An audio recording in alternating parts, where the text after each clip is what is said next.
toujours un honneur d'être tous les matins à côté d'Yacine parce qu'en fait, elle incarne un peu la joie, le bonheur et c'est toujours important. Et ça permet de détendre l'atmosphère. N'est-ce pas?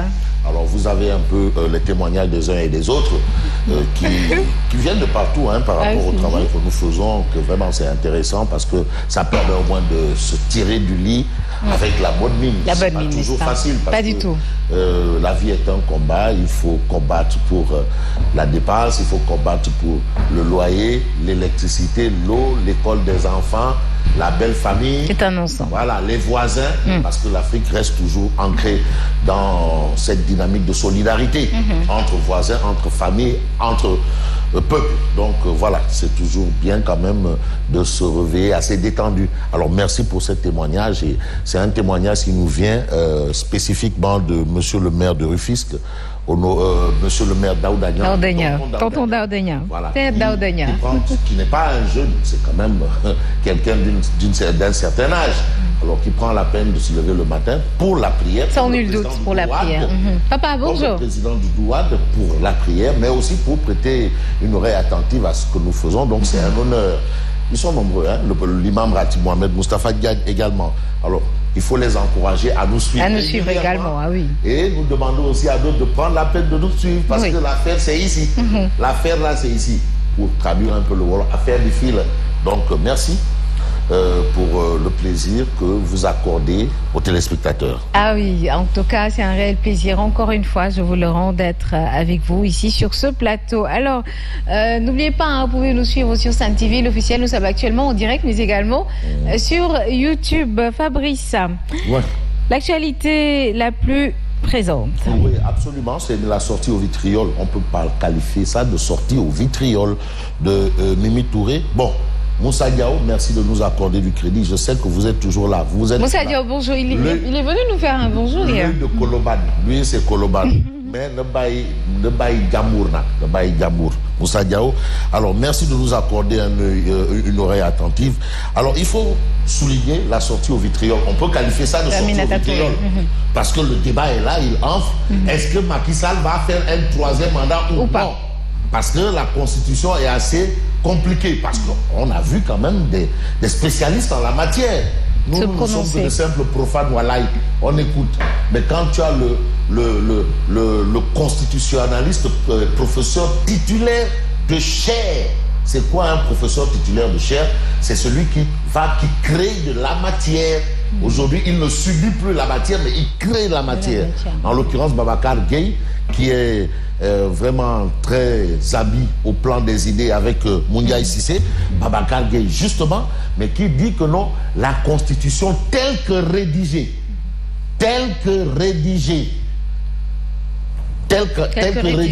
oui, bien sûr. mais n'exclut pas que Macky se présente à un troisième mandat. Tel que rédigé.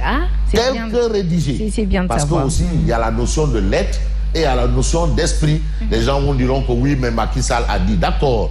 Mais ce que Macky dit, quand on va au niveau du Conseil constitutionnel, eux, ils n'ont rien à voir avec ce que Macky dit. Eux, ils ouvrent la Constitution. Que dit la Constitution?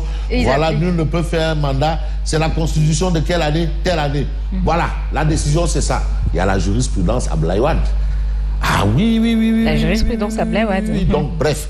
Donc voilà le débat. Et aujourd'hui, Mimi Touré est clair. C'est pas possible. Monsieur le Président Macky Sall, vous ne pouvez plus vous représenter. Point barre. Mimi Touré a été quand même directrice de campagne de Macky Sall. En 2012, c'est elle qui a mené les troupes pour le triomphe de Macky. Mimi Touré a été ministre de la Justice. Mimi a été présente pour Macky. Ah oui, Mimi Touré a été Premier ministre. Président du Conseil économique, social et environnemental. Attention. Donc là aussi, il y a débat. Attention, il y a débat. Si Mimi Touré le dit, c'est parce qu'elle sait de quoi il s'agit. Parce que le débat autour du troisième mandat n'est pas que sénégalais. Ah non, il ne faut pas tropicaliser ça. C'est pas que sénégalais. Maintenant, on est dans d'autres approches. Bon, c'est vrai qu'il y a certains pays européens comme la Russie qui trouvent la parade. On voit un peu l'exception Poutine-Medvedev.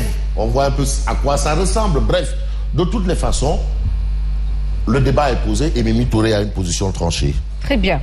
Alors, si vous êtes prêt, Fabrice. Oui, d'accord. Et j'aimerais proposer à MD d'éviter de me mettre en traversant les allées et autres. Évitez de le voilà. mettre Je ne sais pas quelle est votre caméra. Je crois que c'est celle-là. Oui, merci celle-là. MD. C'est justement ça.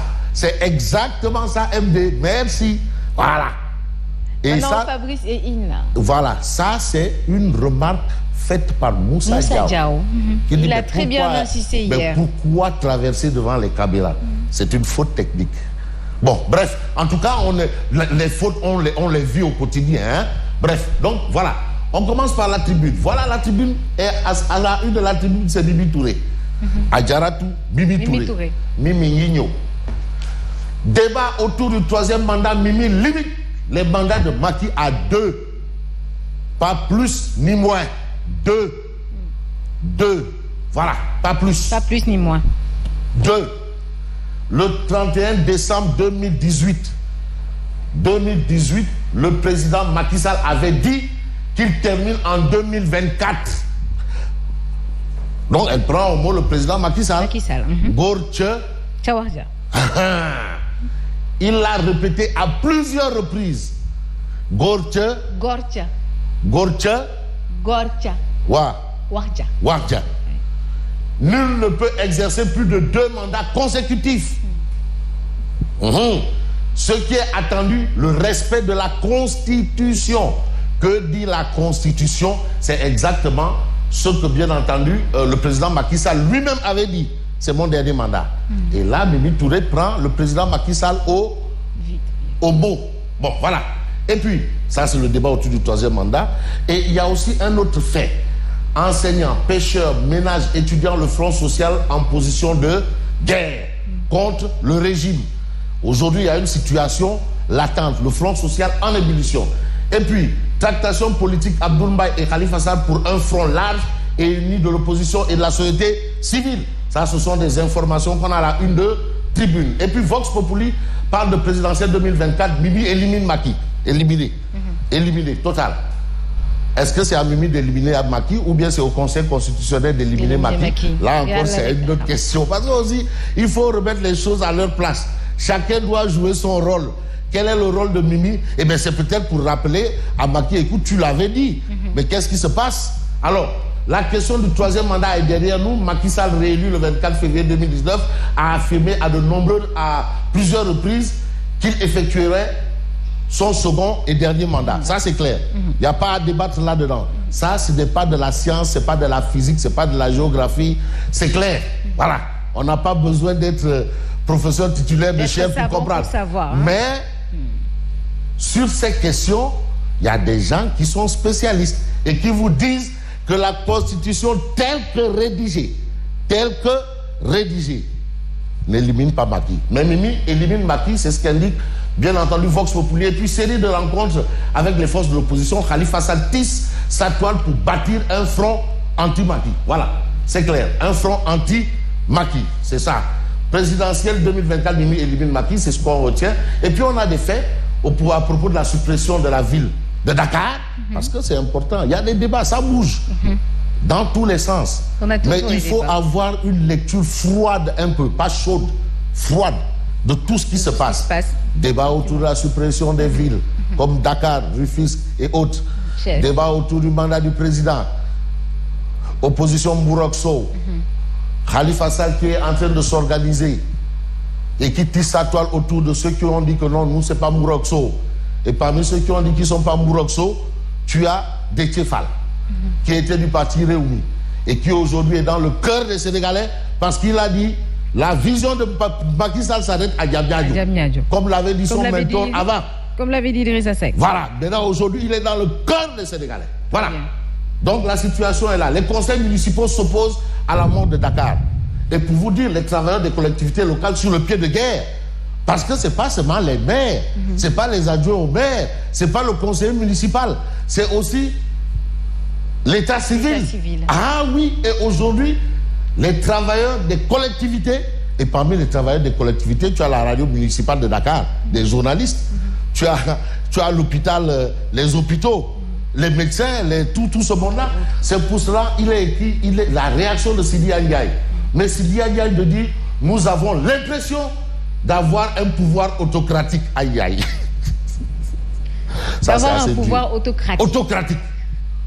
Ça, c'est Sidia, qui est de Andegessem, qui dit nous avons l'impression d'avoir un pouvoir autocratique.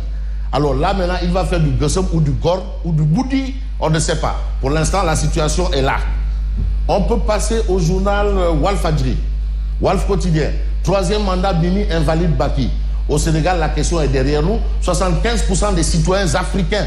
Parce que le débat autour du 3e mandat n'est pas sénégalais. C'est un débat qui est devenu africain. On vote des constitutions, on change des constitutions. Mais le débat du mandat pose problème. Il demeure entier. Parce qu'aussi, au-delà du fait d'élire des gens, mais il y a aussi, il faut que ces gens soient assez forts pour reconnaître des choses, des faits réels. On a cette situation. Il y a aussi un peu la situation en Côte d'Ivoire, où le président qui vient d'être investi n'était pas candidat. Il avait même choisi un candidat. Mais Dieu a fait les choses et il est revenu. Il a fait du wak-waket. Ah oui. Donc maintenant, il y a trop de wak-waket. Formule interdite. Et à côté aussi, il y a du wak-waket. Bon, 75% des citoyens africains sont pour la limitation. Voilà ce qu'indique bien entendu Mimi Touré. Et puis, rassemblement des forces de l'opposition, Khalifa, dans la manœuvre. Ça, c'est Khalifa Sall qui manœuvre et qui essaye de voir comment faire les choses et avancer. Source A, suppression des 5 villes rejetées par la sous-commission de décentralisation. Le forcing de Tchompel. Et puis on a dans la cour de l'école de la commune de Ngabou, département de Bakel. Bakel, oui. Bakel. Voilà. Chez les Soninké. Bakel, c'est dans le Sénégal. Le maire APR et le directeur de PASTEF se battent dans la cour de l'école. Attention, la politique se fait avec la tête et non les autres membres du corps. La tête. Parce que pour faire de la politique, il faut avoir un peu de jugeote. Mais en venir aux mains, là, ce n'est plus de la politique. Même le LAMB, quand même, il y a des séances d'explication. Il y a cette information. Eiffage et la taxe locative du foncier de l'autoroute du Sénégal récolte 7 000 francs CFA en 7 ans. Oui, donc, par rapport à Eiffage, 7 000 francs en 7 ans. 7 000 francs en 7 ans. Un autre débat. Voilà un autre débat. Ça, c'est un débat. Mais il y a un doute sur le paiement des 7 000 francs par Eiffage qui a raflé 143 milliards en 2019. Donc, en réalité, nous, on ne récolte que des brous. Que des petits. 7 000 francs. Du Nyamoumbab. Dans cette histoire d'autoroute à péage. Il faut quand même reconnaître que le président a toujours tapé le poing sur la table pour dire, mais il faut revoir ça. Bon, voilà. Comme on nous a dit, partenariat public-privé, voilà la situation et ces libérations qui nous donnent l'information. Le Témoin quotidien nous dit que Mimi Titi Maki, 3e mandat Mimi Titi Maki. Et puis, ralliement en masse des leaders de l'opposition au pouvoir. Attention, danger pour notre démocratie. Parce qu'une démocratie, c'est aussi une opposition. La démocratie, je le rappelle, comme le disait Jacques-Mariel Zouanke, professeur titulaire de chaire, Jacques-Mariel Zouanke, à l'université. Mais vous savez que l'université de Dakar, là, c'est béton. Qui disait que la démocratie, ce n'est pas la loi de la majorité, mais c'est la protection des minorités. Il faut les protéger. Mais aujourd'hui, on se rend compte que même la minorité là est en train de rejoindre la majorité. Finalement, qu'est-ce qui va rester de la démocratie? Aïe.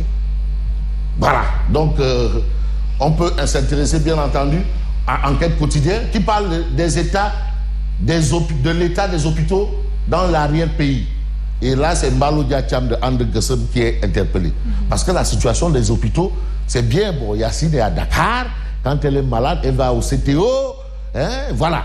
Mais si vous allez dans l'arrière-pays, c'est le désert. C'est ce que révèle Enquête, désert médical. Dès que vous dépassez un peu Kaolack là, parce qu'après Kaolack, vous allez jusqu'à Goudiri. Qu'est-ce qu'il y a là-bas? Après Kaolack, vous allez jusqu'à Makakoulibantang. Qu'est-ce qu'il y a là-bas?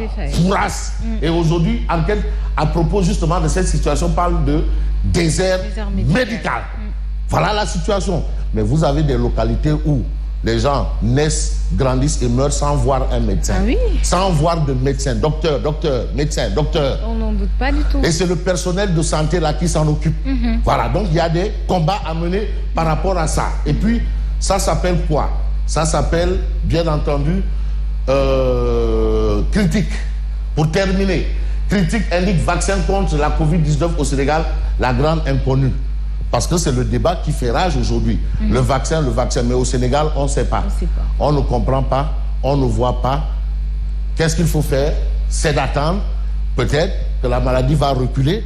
Et c'est notre espoir aujourd'hui. Avant même de vacciner, il faudrait qu'on ait quand même un plateau médical digne de ce nom. D'abord, déjà vous voyez, mais déjà vous voyez la prise en charge au niveau des hôpitaux de Dakar. Ben c'est pas ça, hein. C'est un autre débat.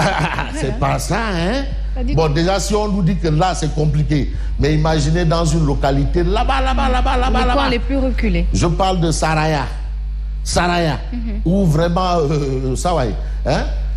Et même dans les hôpitaux des régions, ça c'est des confidences, de Mbalo Diakam.